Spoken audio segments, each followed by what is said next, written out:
If you've ever wished you could deliver justice to people who thought they could bully you into silence, smash that like button right now. Subscribe for more stories that prove karma is real. And stick around, because this one ends with some of the most delicious revenge you'll ever hear. My name's Sarah. I'm 46, and I have 2 teenage daughters, 17 and 15. They've been through enough pain to last a lifetime. Their dad, my ex-husband, was supposed to be their protector. Instead, he betrayed us. He had a long affair behind my back, and 2 sons came out of it. Then, as if karma had its own twisted timing, both he and his mistress died in an accident last year. Suddenly, my girls weren't just grieving their father. They were dealing with the trauma of betrayal and the constant reminder that their dad had built a secret family. But the hardest part wasn't the affair. Instead of supporting their granddaughters, they decided to attack them. They tried to get custody of my girls through court, and worse, they even wanted to move in with us, like nothing had happened. My daughters were the ones who discovered their dad's affair. They carry that pain every day, and I'll be damned if I let anyone pile more guilt on them. One Saturday, we went to the local weekend farmers market. It was supposed to be special. My youngest had just turned 15, and since her birthday party was later in the month, I gave her a budget and told her she could buy whatever she wanted. Chocolate, sweets, little treats, anything. She was gone about an hour. Just when I started to worry, my phone rang. It was her. Her voice was shaking, broken. She was crying. "Mom, some people cornered me. They're yelling at me. I don't know what to do." My heart stopped. I grabbed my oldest daughter and ran. And what do I find? My 15-year-old backed into a corner, surrounded by 6 older women, all from my ex-in-laws' church. They were shouting at her, telling her she was unchristian for not visiting her grandparents, accusing her of being heartless for not embracing her poor orphaned baby brothers. These weren't just strangers. These women knew my family. They knew the pain my girls carried. And yet, they weren't a woman. My family. They knew the pain my girls carried. And yet,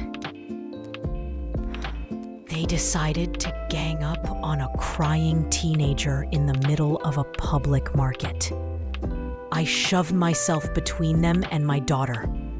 My oldest grabbed her sister, paid for the candy she picked out, and I told them to get to the car. Meanwhile, I faced those women head on. One of them sneered. "You're supposed to obey your ex-in-laws like a good Christian wife." I almost laughed. My husband had cheated, lied, abandoned his family emotionally. And somehow, I was the one failing as a Christian. My blood boiled, but I held my ground. The argument got loud enough that market staff asked us all to leave. And as I walked to my car, those women followed me, circling like vultures. When I finally locked the car doors and drove off, my daughters sat in silence, shaken, hurt, and humiliated. That night, after tucking them into bed, I couldn't sleep. Rage burned inside me. So I reached out to a friend of mine. But the most outrageous part, she claimed that my ex's affair children weren't the result of cheating. Oh no, she spun a tale that the mistress was actually our surrogate. That since I couldn't have more children, I didn't want the boys because they were boys. My jaw literally dropped. A surrogate? I could almost admire her creativity, if it weren't so vile. She painted me as some cold, bitter woman who rejected innocent babies. And to the church members, who already had their heads filled with judgment and shame, that story was golden. The worst part? People believed her. They swarmed her with sympathy, calling her a saint, a victim, an abandoned grandmother. That was my breaking point. I sat there, scrolling through her lies, and something inside me snapped. My girls had been through enough. They didn't deserve to be slandered, harassed, and shamed because of their father's sins. And me, I wasn't going. And here's the thing. Because my divorce hadn't been finalized when my ex died, I still had all the evidence.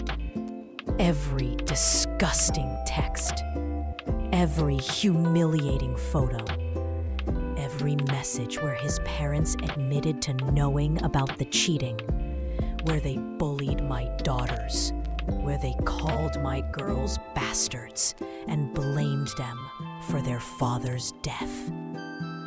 I had receipts, and I was about to use them. The next day, I took a little trip to the print shop. I asked them to make high-quality, glossy prints of everything. Photos of my ex making out with his mistress, right in our living room. Screenshots of texts between them, laughing about their secret life. Emails where his parents told me to shut up and be a good wife.